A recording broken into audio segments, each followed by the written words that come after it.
Alright, for your final project for data structures and algorithms analysis, so for next meeting, you'll be providing a 5 to 10 PowerPoint slides for you to present to me the proposed final project.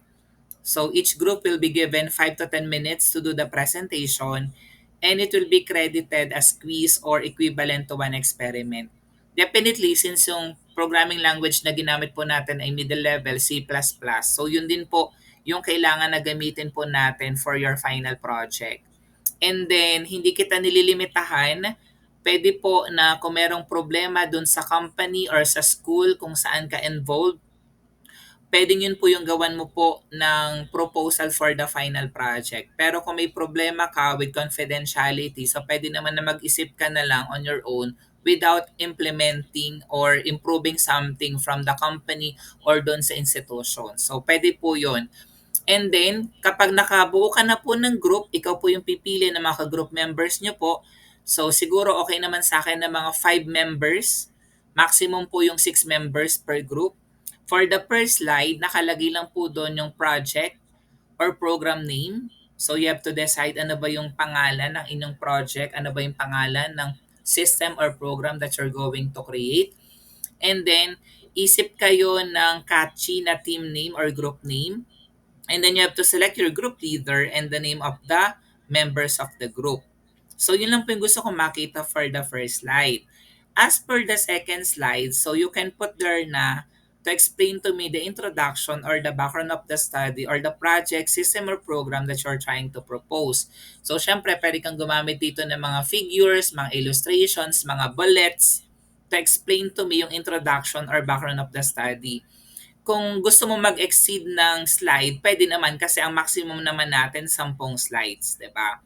Yung slide number 3 naman natin, it's more of objectives lang of the study. So you have to put there one general objective and at least three specific objectives. Again, the objectives has to be measurable. Kasi at the end of the day, kailangan sagutin mo yung mga objectives sa results and discussion at mag-reflect sa conclusion na na-achieve mo lahat ng sinet po natin na objectives. Yung slides 4, 5, slide 4 lang muna. Slide 4 is more of block diagram. Explain mo lang yung processes from step 1 to the last step doon sa system na i-create mo. Yung slides 5, 6 at 7, pwede magkakasama yan or pili ka lang ng isa. Pwedeng IPO chart, input process output, pwedeng flow chart, or pwedeng pseudocode. Just for you to explain kung ano yung sequence ng activities na gagawin po natin for your system or anong ginagawa ng system from the block diagram na ginawa po natin. Yung slide 8 po natin is more of control mechanism and operation. So gusto ko lang na i-table mo dyan, gawa ka ng table, explaining to me ano ba yung mga functions, features, mechanisms, operations na kayang gawin ng system na gusto mong i-propose, and then i-describe mo bawat mechanism, bawat operation na kayang gawin ng inyo pong system. So again, I only needed 5 to 10 PowerPoint slides and then good for 5 to 10 minutes presentation with 5 to 6 members para po sa ating final project proposal. Thank you.